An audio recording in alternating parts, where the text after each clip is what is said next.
أعوذ بالله من الشيطان الرجيم.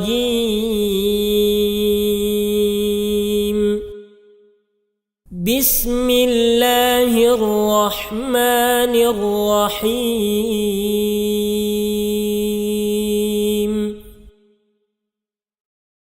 والنازعات غرقا والناشطات نشطا والسابحات سبحا فالسابقات سبقا فالمدبرات أمرا يوم ترجف الراجفة تتبعها الرادفة قلوب يومئذ واجفة أبصارها خاشعة يقولون أئنا لمردودون في الحافرة أئذا كنا عظاما نخرة قالوا تلك إذا كرة خاسرة فإنما هي زجرة واحدة فإذا هم بالساهرة هل أتاك حديث موسى إذ ناداه ربه بالواد المقدس طوى اذهب إلى فرعون إنه طغى فقل هل لك إلى أن تزكى وأهديك إلى ربك فتخشى فأراه الآية الكبرى فكذب وعصى ثم أدبر يسعى فحشر فنادى فقال أنا ربكم الأعلى فأخذه الله نكال الآخرة والأولى إن في ذلك لعبرة لمن يخشى أأنتم أشد خلقا أم السماء بناها رفع سمكها فسواها وأغطش ليلها وأخرج ضحاها والأرض بعد ذلك دحاها أخرج منها ماءها ومرعاها والجبال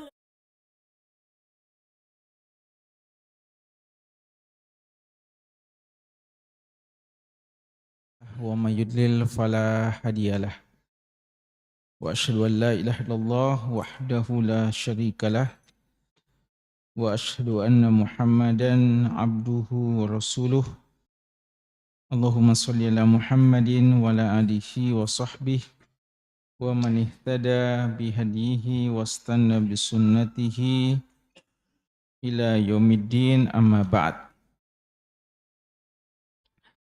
Para hadirin, bapak-bapak dan ikhwas sekalian, hafidzakumullahu ta'ala jami'an. Alhamdulillah, pada malam hari ini, di malam Jumat, di malam yang ke-21, di bulan Jumadal Ula 1444 Hijriah. Dengan izin Allah dan taufiknya, kembali kita berkesempatan untuk hadir bermajlis, duduk di rumah dari rumah-rumah Allah Subhanahu wa taala guna mengkaji, membahas hadis-hadis Nabi kita sallallahu alaihi wasallam yang dikumpulkan oleh Syekh Muhammad Fuad Abdul Baqi rahimallahu taala dalam buku yang beliau beri judul dengan Al-Lu'lu' wal Marjan fima ittafaqa alaihi asy-syaikhan.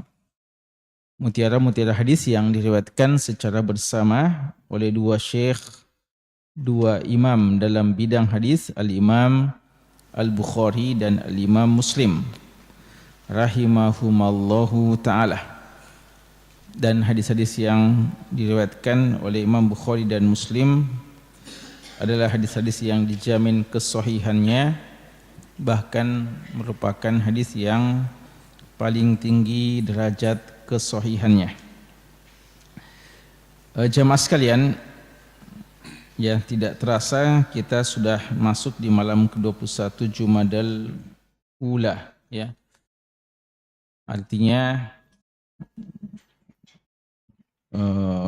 kurang lebih ya, atau kurang dari 100 hari ya, kita insyaallah akan menjelang bulan suci Ramadan, ya. Kami melihat sebagian ikhwah sudah men-share ya beberapa flyer atau juga ada pememe tentang Ramadan yang sudah 100 hari lagi atau kurang dari 100 hari. Dan ini tentu saja suatu hal yang insyaallah baik ya, untuk mengingatkan kita, untuk mengondisikan diri kita untuk bersiap-siap ya menjumpai atau menyambut kedatangan tamu yang agung tersebut. Paling tidak ya, dengan adanya kesiapan itu dan niatan untuk kembali berjumpa, maka kita sudah mendapatkan pahala di sisi Allah Subhanahu wa taala. Apakah kita akan tetap menemuinya atau tidak? Persiapan atau kesiapan untuk menyambutnya sudah merupakan niatan yang baik yang insya Allah berpahala di sisi Allah. Apalagi kalau kita sudah tindak lanjuti dengan persiapan-persiapan yang sepantasnya untuk menyambut bulan yang agung tersebut. Karena begitu banyak aktivitas duniawi kita atau hal-hal yang terjadi di sekitar kita yang kadang melalaikan kita dan melupakan kita untuk menyiapkan diri menghadapi bulan suci Ramadan. Maka ya semangat-semangat yang seperti ini dan tazkir ya, untuk selalu diingatkan yang seperti ini adalah satu kebaikan yang perlu untuk kita budayakan ya di antara kita, ketimbang mengingatkan dalam hal-hal yang lain yang tidak memberikan pengaruh besar terhadap kenikmatan dan kebahagiaan dunia akhirat kita. Hadirin sekalian, pada malam hari ini insyaallah taala kita akan melanjutkan kajian kita, dan sebagaimana biasanya kita mau merojaah dulu sedikit ya apa yang kita ambil 2 pekan yang lalu. Pekan lalu untuk hadir juga bisa juga ya di merojaah ya juga. Iya, nanti kita tanya juga sedikit ya, insyaallah.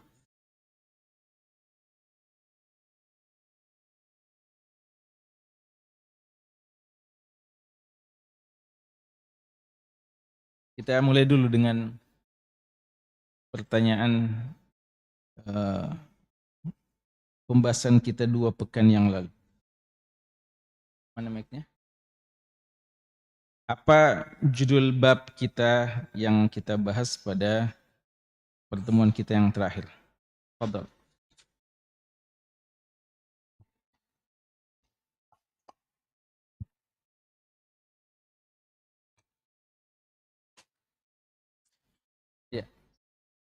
Silakan. Bismillahirrahmanirrahim. Judul pada pertemuan dua pekan yang lalu yaitu eh, ma yaf'alul muhrim iza mat. Apa yang diperlakukan terhadap seorang yang sedang berihram ketika mati. Apa bahasa Arabnya gimana? Ma yaf'alul muhrim iza mata. Apa bahasa terjemahannya apa? Apa yang diperlakukan terhadap seorang yang sedang berihram ketika meninggal dunia. Ya. Terjemahannya betul. Tapi bahasa Arabnya ada sedikit yang salah. Ma yuf'alu. Ma? Ya. Yuf'alul muhrim iza mata. Nah, jayid, ahsan, barakallahu fiik. Ba'dahu. Setelahnya. Apa lagi? Siapa sahabat yang meriwayatkan? Ibnu Abbas. Abdullah bin Abbas. Hafal hadisnya? Ustaz. Antum hafal hadisnya? Enggak. Enggak. Apa kandungan hadisnya? Tentang apa itu? Tentang seorang lelaki yang sedang berihram dan dia terjatuh dan terinjak oleh untanya, langsung mati. Lalu Rasulullah mengatakan mandikan ia dengan air yang dicampuri daun bidara dan kafankan dengan 2 kain ihramnya.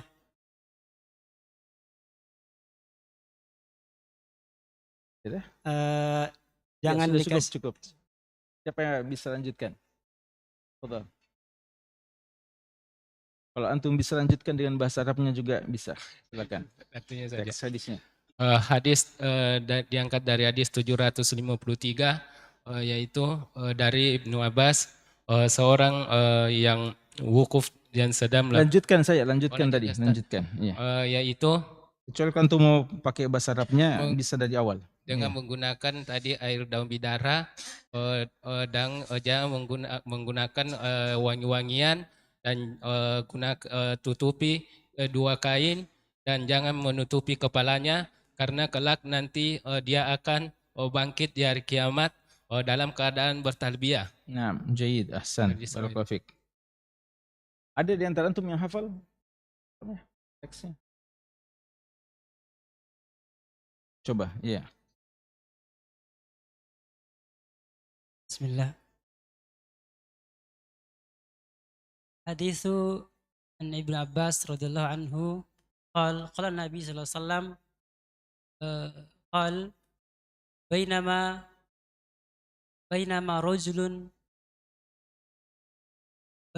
rajulun waqifun bi Arafah waqifun an rahilati bi Arafah.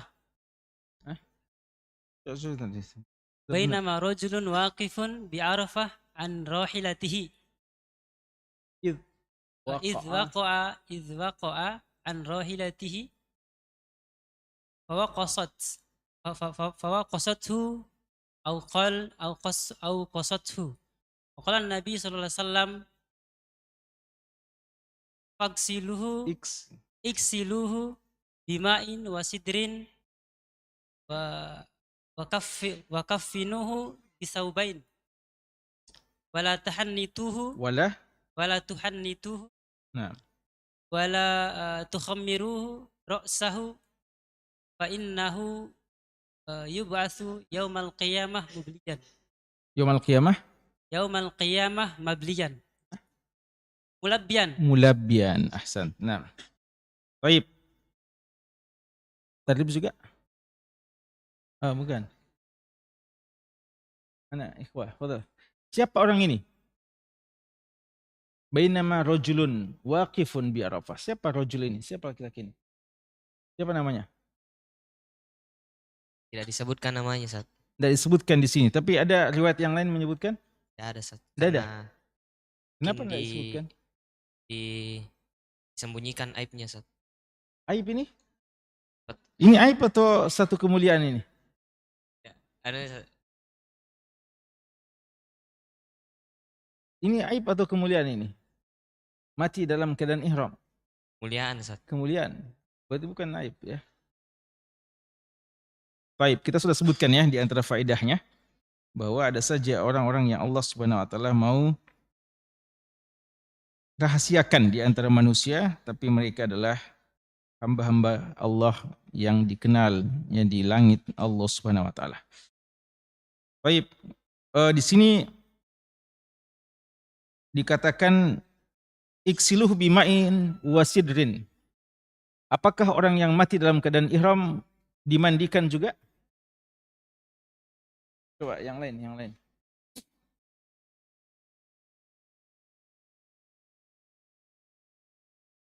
Dimandikan, Ustaz. Dimandikan. Adakah jenazah yang tidak dimandikan, tidak perlu dimandikan? Ada, Ustaz. Apa itu? Orang yang mati syahid. Mati? Syahid. Syahid. Ya, ahsan. Setelahnya. Wa kafinuhu fi thawbain. Apa maksudnya itu? Wa kafinuhu fi thawbain.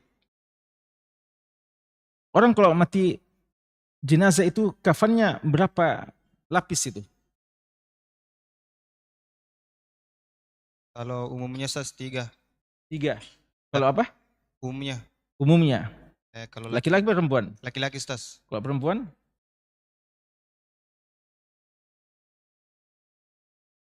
5.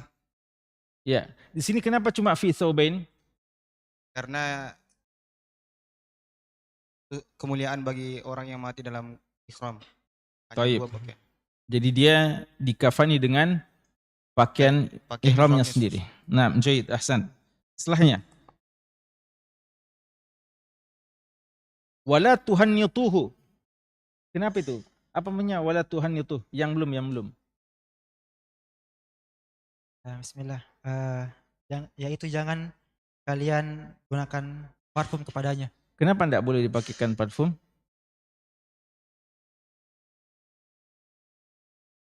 Orang kalau meninggal dunia, jenazah itu diberikan parfum ya? Diberikan parfum atau tidak biasanya? Kalau pada umumnya yang meninggal itu di parfum, Ustaz. Apa? Dikasih parfum. Dikasih. Kalau ini kenapa? Kalau kondisi meninggal dalam ihram, maka tidak digunakan parfum kepadanya. Karena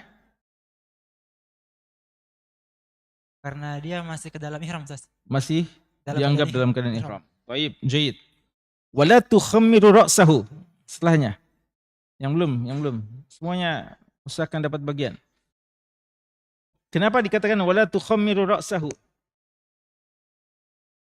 Apa artinya itu? Wala tukhammiru ra'sahu.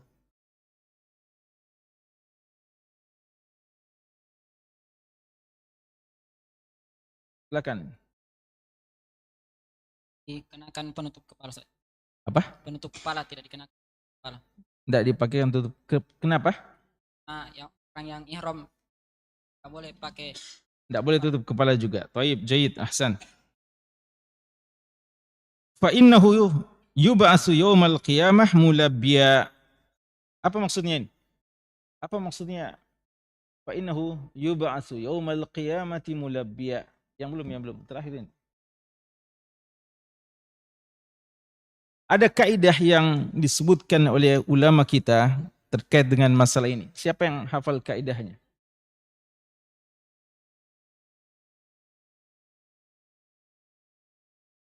Ya, silakan.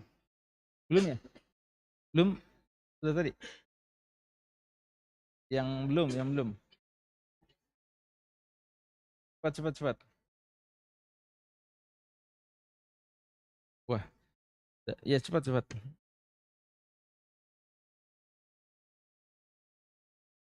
Kenapa fa innahu yub'atsu yaumal qiyamati mulabbiya? Ada kaidah yang disebutkan ulama tentang ini? Mati dalam ihram, Ustaz. Dia akan dibangkitkan dalam keadaan membaca labbaika Allahumma labbaik. Baik. Berarti khusus untuk ihram. Ya? Ya. Baik, labas. Ya. Ada yang hafal kaidahnya? Ya. Betul. Cepat. Kaidahnya man asya ala syai'in mata ala man asya ala syai'in mata ala Mata alaih. alaihi wa man mata ala syai'in yub'atsu fi alaihi. Yubasulai. Ahsan. Pertanyaan terakhir sekali. Bukan lalu pembahasan apa? Enggak, saya yang belum menjawab. Coba. Biasanya kalau semuanya menjawab, kalau disuruh tidak menjawab. Nah, Bismillah. apa pembahasannya? Pembahasannya Tadabbur surah Al-Kahfi. 110 ayat semuanya dibahas. Tidak Ustaz. Apa ya dibahas? Kisah Nabi Nuh, Ya, kisah Nabi Musa kisah Nabi Musa dengan Nabi Khidir. Nabi Khidir. Ayat keberapa itu? Ayat ke-60. 60 sampai. Baik. Berapa faedah yang disebutkan? Sekali Ustaz. Hah? Terkait Baik. orang menuntut ilmu. Ya, kita baca sekarang ya. Bab Ahsantum ya. Jawaz ishtirat al-muhrim at-tahallul. Bab tentang jawaz bolehnya ishtirat menyebutkan syarat al-muhrim bagi orang yang berihram at-tahallul bahwa dia akan bertahallul, artinya dia akan tahallul sebelum waktunya. Bi uzrin disebabkan bi uzril marad disebabkan adanya uzur berupa sakit wa nahwihi atau semacamnya atau uzur lainnya. Hadis yang ke-754. Hadisu Aisyah radhiyallahu anha qalat. Hadis yang datang dari sahabat yang mulia Ummul Mukminin, ibu dari orang-orang beriman, istri Nabi sallallahu alaihi wasallam, Aisyah radhiyallahu anha qalat, beliau mengatakan, dakhala Rasulullah sallallahu alaihi wasallam. Rasulullah sallallahu alaihi wasallam masuk menghadap atau menemui ala Dubaah binti Zubair. Menemui seorang sahabiah yaitu wanita yang bernama Dubaah binti Zubair. Faqal, beliau mengatakan laha kepadanya, la'allaki aradtil haji, la'allaki aradtil hajja. Mungkin kamu berniat untuk haji. Qalat, beliau berkata, wallah, demi Allah, la ajiduni illa waji'atan. Demi Allah, saya tidak menemui diriku kecuali dalam keadaan sakit. Artinya saya merasa kondisi saya kurang fit, ya, tidak sehat. Waji'ah itu marada, ya. Al-waja' al-marad al-alam. Faqala laha, maka kata Rasulullah sallallahu alaihi wasallam kepada beliau, hujji, silahkan berhaji, washtariti, dan bersyaratlah. Quli, katakanlah pada syarat yang kamu akan ucapkan ketika kamu akan haji, Allahumma ya Allah, mahilli, tempat bertahallul saya, ya, mahilli. Jadi dari kata-kata hil artinya tempat halal, ya, bukan mahalli, ya. Kalau mahal artinya lokasi, ya. Ini mahilli, tempat saya bertahallul, haitsu habastani, di tempat di mana engkau ya Allah menghalangiku untuk melanjutkan hajiku. Dikatakan di sini wakanat, dan adalah beliau. Ini perkataan siapa ini? Wakanat Aisyah radhiyallahu anha, ya, ini perkataan Aisyah. Dan sebagian ulama mengatakan boleh jadi perawi setelah Aisyah. yaitu Urwah bin Zubair. Jadi boleh jadi yang mengatakan setelah ini hadisnya sudah selesai, lalu ada perkataan selanjutnya, wakanat, dan adalah beliau, yaitu Duba'ah. Jadi entah ini dari Aisyah atau dari Urwah bin Zubair. Urwah bin Zubair, tabi'in yang mulia, yang meriwayatkan hadis ini dari Aisyah. Ya, Urwah bin Zubair itu, siapa itu Urwah bin Zubair? Saudara dari Duba'ah? Bukan ya. Jadi Urwah bin Zubair adalah Urwah bin Zubair bin Awam. Sedangkan Duba'ah ini Duba'ah bin Zubair bin Abdul Muttalib. Ya, jadi beda ya. Urwah bin Zubair adalah keponakan dari Aisyah radhiyallahu anha, anak dari Asma, kakak dari Aisyah radhiyallahu anha. Kata Urwah atau kata Aisyah bahwa Duba'ah itu tahtal Miqdad bin Aswad, di bawah Miqdad bin Aswad. Maksudnya dia adalah istri dari Miqdad bin Aswad radhiyallahu taala anhu. Ini pembahasan kita jemaah sekalian pada malam hari ini, yaitu ketika seorang yang mau haji lalu dia merasakan kondisinya kurang fit dan khawatir jangan-jangan nanti ini dia tidak bisa menyelesaikan hajinya karena tiba-tiba sakit, ya, drop umpamanya, atau mungkin ada halangan-halangan lainnya seperti yang pernah terjadi pada siapa? Apa halangan-halangan yang lainnya? Seperti dicegah untuk melanjutkan perjalanan, seperti pada saat umroh apa? Hudaybiyah, ya, pada saat umroh di Hudaybiyah yang dicegat oleh penduduk Mekah sehingga mereka tidak bisa melanjutkan perjalanan. Ada beberapa pelajaran hukum yang perlu untuk kita terangkan tentang hadis ini. Aisyah radhiyallahu anha memulai hadis ini dengan mengatakan, dakhala Rasulullah sallallahu alaihi wasallam ala Duba'ah binti Zubair. Rasulullah sallallahu alaihi wasallam itu menemui Duba'ah binti Zubair. Siapa itu Duba'ah binti Zubair? Duba'ah binti Zubair adalah sepupu dari Nabi sallallahu alaihi wasallam. Bapak beliau adalah Zubair bin Abdul Muttalib, saudara dari siapa? Abdullah bin Abdul Muttalib. Siapa itu Abdullah? Bapak dari Nabi sallallahu alaihi wasallam. Berarti Duba'ah ini sepupu sekali, ya, istilahnya kita, sepupu sekali dari Rasulullah sallallahu alaihi wasallam. Apakah sepupu mahram atau bukan mahram? Ya. Apa? Bukan mahram. Baik. Apakah keluarga atau bukan keluarga? Keluarga, iya. Faedah yang bisa kita ambil dari hadis ini adalah kunjungan Nabi kita sallallahu alaihi wasallam kepada Duba'ah ini ada dua kemungkinan. Entah karena ziarah sebagai bentuk silaturahim kepada keluarga besar beliau,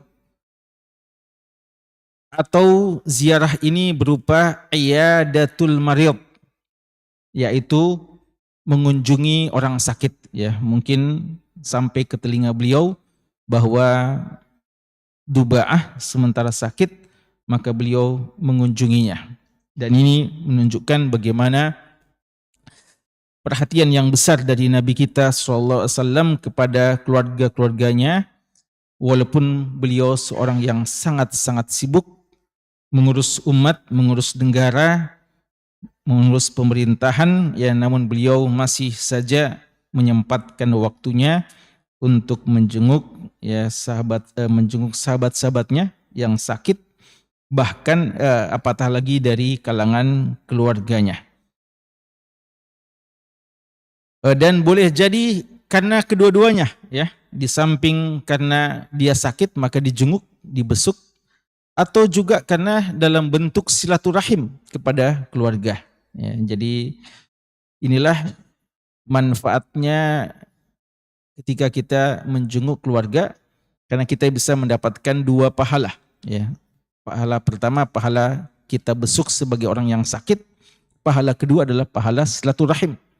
Sebagaimana ketika kita bernafkah, memberikan nafkah bantuan kepada seorang keluarga kita yang lagi butuh, kita akan mendapatkan pahala bersilaturahim dan pahala juga membantu orang yang sedang butuh.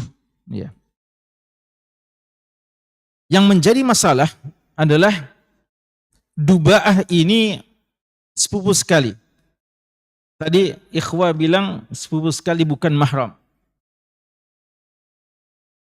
Betul itu? Betul ya? Betul. Nah, sekarang apakah hadis ini berarti Nabi SAW berkhalwat dengan beliau, menemui beliau sendirian atau tidak? Ya. Jika sendirian berarti difahami Nabi kita SAW berkhalwat dengan beliau. Ulama kita ketika membahas masalah yang seperti ini, adanya kadang beberapa riwayat yang memberikan kesan seakan-akan Nabi SAW berkhalwat dengan seorang wanita yang atau berbicara yang bukan mahram beliau, maka mereka mengatakan itu kekhususan yang ada pada Nabi SAW. Sebagian ulama mentakwil dengan takwil yang seperti itu. Dan sebagian yang lain mengatakan bahwa Nabi kita SAW tetap berlaku baginya, ya, tetap berlaku baginya hukum-hukum yang seperti itu, sebagaimana umat Islam yang lainnya tidak boleh beliau berkhalwat dengan yang bukan mahramnya. Buktinya beliau sendiri mengatakan, inni la usafihun nisa, saya tidak berjabat tangan dengan wanita. Dan itu menjadi dalil tentang tidak bolehnya kita berjabat tangan dengan wanita yang bukan mahram.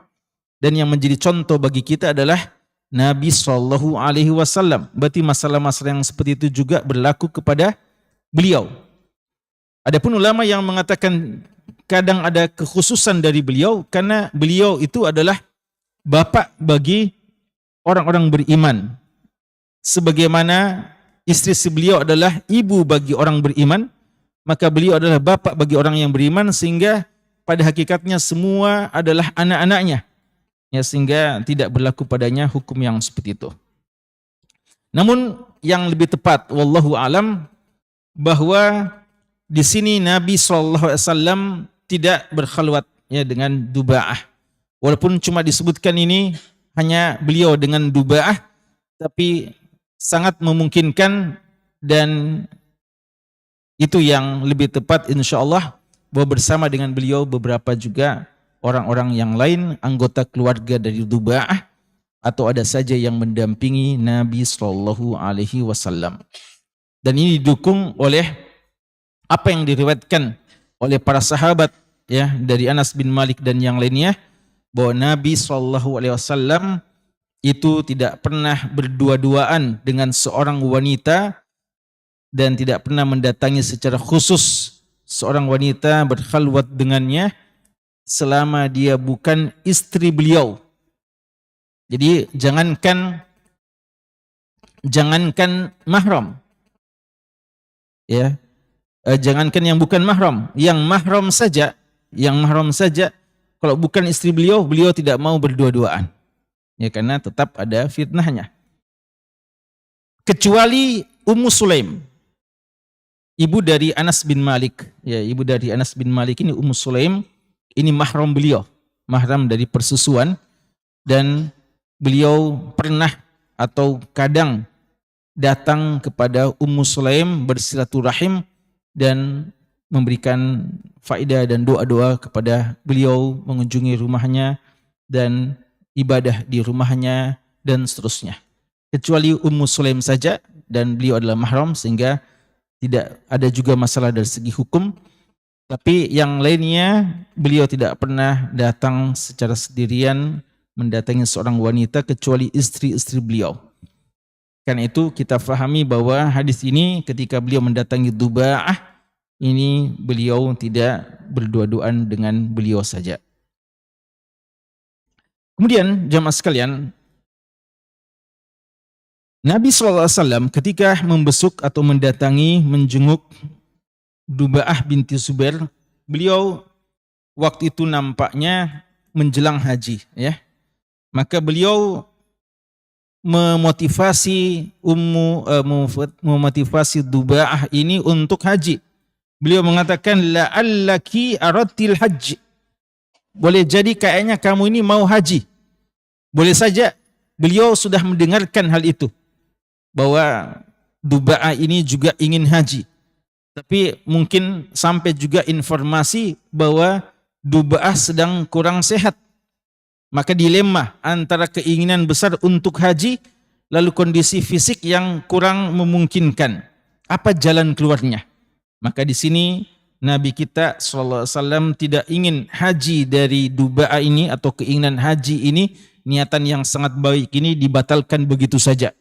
Maka beliau datang untuk memberikan jalan keluar dan arahan bagaimana sikap yang benar dan apa yang harus dilakukan oleh seseorang yang sudah, ya kalau kita tentu saja haji ini tidak boleh atau tidak memungkinkan kita datang begitu saja. Ya, harus kita melalui proses yang cukup lama dan panjang. Ya, kita sudah mendaftar, ya, sudah siap segala sesuatu.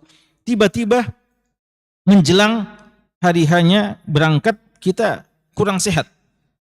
Apa yang harus kita lakukan? Apakah kita batalkan atau ada jalan yang dianjurkan atau ada bacaan tertentu atau amalan tertentu yang dianjurkan oleh syariat? Ini yang ingin diajarkan oleh Nabi SAW. Jadi ada dua kemungkinan. Entah beliau baru mau memotivasi Dubaah untuk berhaji, atau beliau sudah mendengarkan Dubaah ini sudah mau haji tapi lagi kurang sehat, maka beliau mau ajarkan kepada Dubaah apa yang harus beliau lakukan dalam kondisi yang seperti itu.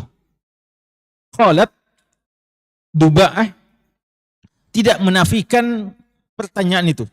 Tidak mengatakan bahwa ya dari mana dengarnya atau siapa bilang, ya beliau tidak menafikan. Berarti memang beliau sudah ada niatan sebelumnya. Cuma beliau mengatakan, wallahi la ajiduni illa waji'atan. Demi Allah, saya sekarang tidak merasakan kecuali sedang sakit waji'ah. Beliau di sini memulai dengan apa? Wallahi, demi Allah. Kata ulama kita, ini sumpah yang darijah, ya. Sumpah yang kadang terlontar secara spontan tanpa diniatkan sumpah. Ya, jadi biasa itu orang Arab ya ketika berbicara kadang sudah menjadi kebiasaan bagi sebagian memulai dengan wallahi, demi Allah. Ya, demi Allah. Maka bagaimana kalau seperti itu? Sumpah yang tidak diniatkan. Sumpah yang tidak diniatkan. Artinya dia terlontar begitu saja, demi Allah, ya. Ini insya Allah tidak mengapa, ya, karena Allah Subhanahu Wa Taala mengatakan la yu'akhidukumullahu billagwi fi aimanikum. Allah tidak menghukumi kalian dengan sumpah-sumpah yang kalian ucapkan secara tidak sengaja. Ya, jadi ada sumpah-sumpah yang dikatakan terlontar secara tidak sengaja. Allah tidak akan menghukumi dengan hal tersebut. Ya. Walaupun dianjurkan bagi kita untuk menjaga sumpah. Ya, Allah katakan wahfazu aimanakum, jagalah sumpah-sumpah kalian. Dan ulama kita ketika menafsirkan ayat jagalah sumpah-sumpah kalian, mereka mengatakan cara menjaga sumpah dengan 3. Pertama, sebelum bersumpah. Kedua, ketika telah bersumpah. Dan ketiga, ketika sumpah tidak terpenuhi. Bagaimana itu menjaga sumpah sebelum bersumpah? Artinya jangan suka bersumpah. Jangan sedikit-sedikit sumpah, sedikit-sedikit sumpah. Wallahi, wallahi. Ada orang itu ya setiap berbicara selalu bersumpah. Demi Allah, demi Allah, demi Allah. Ya. Itu tidak bagus, ya. Wala taj'alullaha urdatan li aimanikum. Ya, jangan selalu jadikan sasaran Allah dalam sumpah-sumpah kalian. Ya, selalu Allah jadikan sasaran, ya seakan-akan begitu. Ya, terlalu mudah. Dan orang yang suka bersumpah itu menandakan kurangnya pengagungan Allah dalam hatinya. Ya, makanya para ulama kita membahas tentang sumpah ini, mereka juga sebutkan dalam kitab-kitab tauhid mereka. Ya, bukan cuma kita dilarang bersumpah atas nama selain Allah. Bersumpah dengan nama Allah pun, walaupun itu yang seharusnya, tidak boleh kita bersumpah selain atas nama Allah, tapi bersumpah dengan nama Allah dan selalu kita bersumpah, ini sudah menunjukkan kurangnya kadar pengagungan kita kepada Allah Subhanahu wa taala. Maka jangan terlalu cepat bersumpah. Itu sebelum bersumpah kita diingatkan. Dan menjaga sumpah setelah kita telah terlanjur bersumpah. Bagaimana kita menjaganya? Amalkan apa yang telah kita sumpahkan. Ya, kalau kita mengatakan demi Allah saya akan melakukan ini, maka jaga itu. Amalkan apa yang telah Anda sumpahkan. Itu jaga sumpah kalian. Yang ketiga, menjaga sumpah juga ketika ternyata kita sudah terlanjur bersumpah dan ternyata dalam kenyataannya kita melanggar sumpah kita. Maka bagaimana cara kita menjaga sumpah kita selanjutnya? Adalah kita melakukan kafaratul yamin. Ya, kita kafarat sumpah kita. Ya, kita kafarat sumpah kita dengan puasa, ya, atau puasa 3 hari, atau memberikan makan kepada orang miskin dengan makanan yang sedang, ya, 10 orang miskin, atau memberikan pakaian kepada 10 orang miskin, atau tahrir raqabah, atau kita memerdekakan budak. Jadi perkataan duba ini wallahi boleh jadi ini hanya sekedar lontaran sumpah yang tidak dimaksudkan. Atau boleh jadi kemungkinan kedua, kata-kata wallahi ini memang berfungsi sebagai sumpah untuk menegaskan bahwa beliau ini sangat mau, tapi demi Allah saya betul-betul sedang tidak fit. Ya, seakan-akan beliau mau minta keringan dari Nabi. Sangat disayangkan, saya sudah sangat semangat ini, sudah sangat ingin, tapi demi Allah saya ini lagi tidak fit. Ya, untuk meyakinkan bahwa beliau sangat mau untuk berangkat, tapi juga kondisinya sangat tidak memungkinkan, maka beliau memulai pernyataannya dengan apa? Sumpah. Jadi boleh jadi kata-kata wallahi ini memang diniatkan untuk sumpah. Kalau seperti itu tidak ada masalah juga, ya. Kalau memang dirasa dibutuhkan untuk bersumpah, maka boleh saja, ya. Karena Nabi kita sendiri sallallahu alaihi wasallam juga kadang ya bersumpah di saat-saat beliau mau menegaskan satu pernyataan beliau. Kemudian faqala laha, Nabi kita sallallahu alaihi wasallam berikan jalan keluar. Ya, inilah baiknya ketika ada masalah kita, jangan kita pendam begitu saja, ya. Kita rasa tidak ada lagi solusinya, kita sangka tidak ada jalan keluarnya. Ternyata kalau kita konsultasi, berdiskusi dengan seorang alim, ternyata ada jalan keluarnya. Ya. Maka ketika hal ini terdengar pada Nabi SAW, beliau langsung mengatakan, faqala laha wa hujji. Ya, beliau mengatakan, hujji, hajilah. Artinya jangan kamu terhalangi untuk tetap haji. Washtariti, tapi haji bersyarat. Haji bersyarat. Kawan sekalian, ini menunjukkan kepada kita bahwa dalam kondisi yang seperti ini, selama memungkinkan, ketika ada orang yang semangat melakukan kebaikan, tapi tampaknya ada semacam halangan-halangan yang mungkin menghalangi dia dalam kebaikan, hukum asal kita tetap jaga semangatnya dia dalam melakukan kebaikan. Ya, selama memungkinkan kita bilang, cobalah dulu. Dan nanti dilihat kondisi berikutnya, ya. Kalau selain haji tentunya, kita kadang ya melihat, cobalah dulu. Kita tetap jaga semangat untuk mengamalkan itu. Nanti kalau memang dalam kondisi yang sudah sangat tidak memungkinkan, baru kita bilang ya apa boleh buat. Tapi hukum asal ya bagaimana kita bisa menjaga semangat ya dalam melakukan kebaikan itu untuk tetap terpelihara, maka kita tetap motivasi dia untuk melakukannya.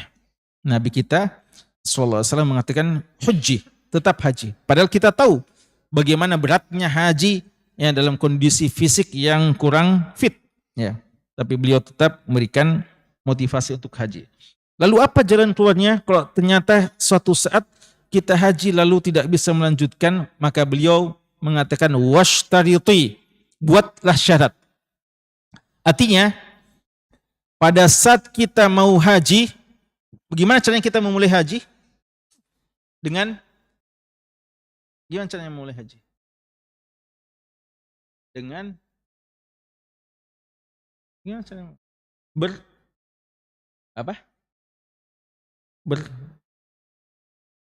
Memulai. Bertalbiyah. Ya. Ya, pelajaran-pelajaran yang lalu ini, ya. Kita mulai dengan talbiyah. Kita bilang apa? Labbaika Allahumma. Enggak, baru mulai ini. Takbiratul ihram ini, baru mau takbiratul ihram ini. Labbaika Allahumma hajja, ya. Atau kalau kita haji tamattu, kita mulai dengan apa? Labbaika Allahumma tamattu ini. Apa kita mulai? Umrah dulu. Labbaika Allahumma umrah, ya. Bagaimana caranya bersyarat ini? Kita setelah membaca itu kita bersyarat langsung, ya. Jadi kita bilang labbaika Allahumma umrah, labbaika Allahumma hajja. Lalu kita mengatakan bahwa fa in wa in habasani habisun famahilli haitsu habastani. Jadi setelah kita bertalbiyah langsung ikutkan persyaratan itu. Ya, langsung kita ikutkan persyaratan itu. Bahwa ya Allah, kalau ini tidak lengkap ya, dalam riwayat yang lain kita mengatakan wa in habasani habisun, jika ada halangan yang menghalangiku, habis artinya yang menghalangiku untuk lanjut, ya maka famahilli, tempat tahallul saya itu min haitsu habastani, di tempat yang engkau halangi saya Allah untuk melanjutkan. Jadi entah karena ada pasukan musuh yang menghalangi kita untuk lanjut, kita berusaha tapi mereka menghalangi, seperti yang terjadi pada Hudaybiyah, maka disitulah kita tahallul. Atau kita mau lanjutkan tapi kondisi sangat tidak memungkinkan, kita sakit, maka di mana kita tahallul? Fa mahilli haitsu habastani. Maka tempat saya tahallul di tempat engkau ya Allah mencegah saya untuk lanjut lewat perantaran sakit itu umpamanya. Ya. Ini kita katakan sejak awal, dan ini yang disebut dengan apa? Ishtirat. Kita bersyarat sejak awal. Ya, kita bersyarat sejak awal. Apa manfaatnya hal ini jamaah sekalian? Ya. Apa manfaatnya hal ini? Adalah ada khilaf tentunya, tapi pendapat yang tepat insyaallah bahwa ketika kita sudah bersyarat seperti ini, lalu ternyata kita tidak bisa lanjutkan ibadah haji dan umroh kita. Apakah tidak mengapa kok kita tiba-tiba haji, ya, lalu kita tidak bisa lanjutkan? Apakah tidak ada masalah? Atau bermasalah? Hukum asal kita mesti sempurnakan, ya kan? Apa Allah berfirman? Watimu al-hajja wal umrata lillah. Kita mesti sempurnakan. Selama kita sudah takbiratul ihram, kalau kita sholat, jangan batalkan semau kita. Teruskan sholat kita. Wala tubtilu a'malakum. Ya, jangan kalian batalkan amalan-amalan kalian. Haji dan umrah juga gitu. Selama kita sudah haji dan umrah, kita sudah bertalbiyah tadi, maka teruskan. Jangan kita mau bilang capek, sudah capek kayaknya. Kayaknya tidak enak ini dalam keadaan ihram, pakai ihram ini tersiksa kita. Batalkan saja, ya. Tidak boleh seperti itu. Ya. Kita harus lanjutkan. Namun ketika ada halangan-halangan, nah ini penting ya, catatan penting. Makanya disebutkan oleh Imam Nawawi bi uzrin, harus ada uzur yang jelas. Penyakit atau ada yang mengepung kita. Ya, fa in uhsirtum, ya. Jadi kalau kita ada yang kepung kita, tidak bisa kita lanjutkan perjalanan kita. Kalau kita sudah ucapkan syarat sebelumnya, maka tidak perlu lagi kita sudah bisa bertahallul langsung, dan tidak perlu kita membayar dam. Ya, membayar dam. Karena kita memang sudah persyaratkan sejak awal. Bahwa saya akan lanjut insya Allah kecuali ada halangannya. Tapi kalau kita tidak bersyarat tiba-tiba kita dihalangi. Apakah boleh kita tahallul begitu saja? Kita tanpa bersyarat. Lalu ternyata kita tidak bisa lanjutkan. Boleh kita tahallul di situ? Boleh tahallul atau enggak? Boleh. Tapi dengan syarat apa? Kita harus membayar dam, ya, atau paling tidak ada di antara kita membayar dam, ya, atas pendapat sebagiannya, ya, seperti yang terjadi di Hudaybiyah. Tidak semua sahabat yang menyembelih waktu itu. Namun kalau kita sudah bersyarat sejak awal, ya, maka kita kita tidak perlu membayar dam lagi, karena kita sudah menyebut wa in habasani habisun famahilli haitsu habastani. Ada khilaf dari ulama kita, apakah ucapan ini khusus kita ucapkan pada saat haji saja atau umroh? Yang disepakati haji, yang ada khilafnya umroh. Ya, apakah kita juga kalau umroh bisa baca seperti ini?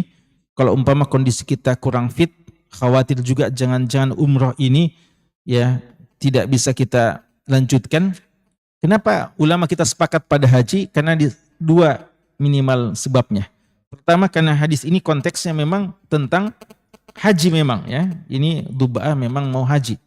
Yang kedua, karena haji itu tentu saja jauh lebih berat daripada umroh. Kalau umroh kan amalannya selesai hanya beberapa jam saja atau setengah jam saja bisa selesai semuanya proses. Haji ini perlu berapa hari untuk selesai semuanya. Maka wajar jika kita perlu mensyaratkan ketika kondisi kita kurang sehat. Ala kulli hal, ya, sebagian ulama kita juga membolehkan, ya, sebagian ulama kita juga membolehkan bahwa ini kita juga ucapkan pada saat kita umrah, ketika kita kurang fit, lalu kita mengucapkan yang seperti itu, ya. Kemudian hal yang juga diikhtilafkan, apakah ketika kita dalam kondisi sehat-sehat saja dan kondisi secara umum kondisi yang aman, tidak ada kekhawatiran pada asalnya ketika kita akan berangkat, apakah kita boleh ucapkan persyaratan ini atau tidak usah? Ya. Ulama kita memandang bahwasanya ini hanya dikatakan pada bagi orang yang memang merasa kondisinya ada kekhawatiran. Adapun jika tidak ada kekhawatiran, hukum asal tidak. Buktinya, hal yang seperti ini tidak disebutkan oleh Nabi SAW kepada sahabat-sahabatnya yang lain. Ya, makanya sebagian ulama kita mengatakan ini kekhususan yang diberikan oleh Nabi kepada Duba'ah bintu Zubair, ya, tidak kepada yang lainnya. Tapi yang sebenarnya yang betul bahwa ini bukan kekhususan untuk Duba'ah saja, tapi kasus yang pertama terjadi pada Duba'ah dan berlaku kepada siapa saja yang juga mengalami kasus yang seperti ini. Tapi intinya bahwa ini hanya diucapkan, ya, bagi orang yang ada kekhawatiran tidak bisa melanjutkan, kondisi kurang fit. Tapi yang sejak awal dalam kondisi, ya, stamina baik, ya, kondisi prima, maka hukum asal dia tidak mengatakan yang seperti itu. Wallahu a'lam. Kemudian pertanyaan juga selanjutnya, apakah ini lafaz doanya mesti persis seperti itu? Fa in habasani habisun famahilli haitsu habastani. Ataukah kita boleh juga menyebutkan yang semakna dengan ini? Kita bilang, ya Allah saya mau haji, ya labbaik Allahumma hajja. Kalau ada halangan saya kurang sehat, ya Allah jadikanlah tahallulku pada tempat di mana saya terhalangi untuk melanjutkan. Bolehkah kita berbahasa Indonesia atau kita dengan lafaz-lafaz yang lain? Tampaknya pendapat yang kuat insya Allah bahwa boleh saja dengan lafaz-lafaz yang tidak persis dengan lafaz ini. Buktinya Al-Qamah dan juga diriwayatkan dari Urwah menyebutkan perkataan-perkataan yang mirip maknanya dengan ini tapi tidak persis lafaznya dengan ini. Jadi bisa dengan bersyarat dengan lafaz-lafaz apa saja yang semakna dengan ini. Terakhir sekali, ditutup hadis ini dengan pernyataan bahwa bahwa Duba bintu Zubair itu adalah istri dari Miqdad bin Aswad.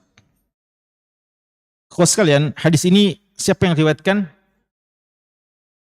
Enggak, yang perawi penulis kitab. Imam Bukhari dan Imam Muslim. Imam Muslim meriwayatkan hadis ini dalam Kitabul Hajj. Tapi Imam Bukhari meriwayatkan hadis ini cuma satu kali saja. Di kitab apa kira-kira? Imam Bukhari tidak menyebutkan hadis ini dalam kitab tentang haji. Tapi beliau menyebutkan hadis ini dalam kitab tentang nikah, Kitabun Nikah. Padahal pokok hadis ini kandungannya apa? Tentang haji. Mana tentang nikah? Ada satu potongan kecil terakhir bahwa Duba'ah ini keterangan yang datang dari Aisyah atau Urwah bahwa Duba'ah ini istri dari Miqdad. Cuma kira-kira apa judul bab kalau hadis ini dimasukkan dalam kitab tentang nikah? Apa kira-kira judul bab yang cocok? Imam Bukhari, salah satu keistimewaan beliau adalah fikih beliau yang sangat mendalam. Maka ulama kita mengatakan fikihnya Imam Bukhari diketahui dari judul-judul bab yang beliau sebutkan. Judul bab yang disebutkan Imam Bukhari di sini adalah bab al-akfa fid din, bahwa at-takafu al-kufu at-takafu. Apa itu takafu? Pada saat kita nikah, seorang yang cocok, pantas, sepadan dengannya, ya, yang setara, sekufu, ya, sudah bahasa Indonesia, ya, sekufu dengannya, itu pada agama. Itu judul babnya Imam Bukhari, bahwa sekufu itu adalah pada masalah agamanya. Kenapa bisa judul babnya seperti itu? Apa hubungannya dengan pernyataan Duba'ah itu istri dari Miqdad bin Aswad? Miqdad bin Aswad, beliau Miqdad bin Amr, dan beliau adalah Al-Kindi Az-Zuhri. Beliau seorang yang awal-awal masuk Islam tapi bukan dari kalangan Quraisy. Sedangkan Duba'ah bintu Zubair adalah apa? Dari kalangan Quraisy, Bani Hashim, bahkan yang paling tinggi nasabnya dalam Quraisy, Bani Hashim. Beliau, ya, kalau kita tidak kenal siapa Duba'ah, kita tidak kenal siapa Miqdad, maka tidak nyambung pernyataan dari Imam Bukhari. Makanya sebagian mengatakan kayaknya kurang pas ini. Kenapa judul babnya seperti ini? Bahwa sekufu itu pada agama. Dan kenapa dimasukkan dalam Kitabun Nikah? Karena ulama kita ada ikhtilaf dalam masalah sekufu dalam nikah itu sekufu dalam apa? Apakah sekufu dalam harta? Kalau istrinya kaya, maka semestinya yang berani untuk melamar yang kaya juga. Atau yang senasab. Kalau dia nasabnya bagus, maka mestinya yang mau melamarnya juga yang nasabnya bagus. Atau sekufu dalam penampilan. Kalau yang dia mau lamar wanita yang cantik umpamanya, ya mesti yang lamar juga tahu diri. Ya, sekufu mesti. Ya. Ataukah sekufu dalam masalah agama saja? Ini ada khilaf. Ya, ada khilaf. Yang tepat insya Allah, ya, yang tepat adalah sekufu itu dalam persoalan agama. Itu yang paling penting. Fadfad bidatid din. Ya. Karena apa di antara alasannya? Di antara alasannya adalah ini. Duba'ah, seorang wanita yang sangat tinggi nasabnya, syarafnya. Seorang yang sangat tinggi nasabnya, seorang Quraisy, bahkan dari Bani Hashim. Adapun Miqdad bin Aswad, tanda kutip, ya, seorang biasa-biasa saja, ya, bukan seorang yang terpandang, bukan dari kalangan Quraisy, ya, apalagi Bani Hashim, tapi beliau berhak untuk menikahi. Ya, beliau adalah seorang suami dari seorang Duba'ah. Ya, jadi tidak ada masalah, ya, jadi tidak masalah. Dan itu tidak mengapa, ya. Ada sebagian itu, ya, kalau umpama istrinya seorang syarifah, ya, maka yang mesti melamarnya seorang yang habib juga, habib atau syarif, ya. Atau kalau istrinya seorang Andi umpamanya, maka sang suami juga mesti andi, ya. Nah, itu sebenarnya tidak harus seperti itu. Yang penting, yang lebih bagus kalau kita katakan kalau istrinya seorang akhwat, ya calon istrinya, maka seharusnya dia juga orang yang rajin pengajian juga, ya rajin gajian juga. Karena sekufu yang paling penting itu sekufu dalam agama.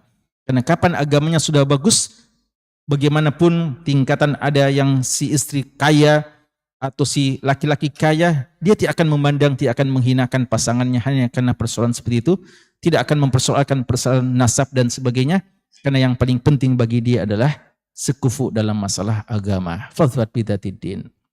Wallahu ta'ala alam. Sekira itu, ya sallallahu ala nabiyina Muhammad wa alihi wasahbihi wasallam. Walhamdulillahi rabbil alamin.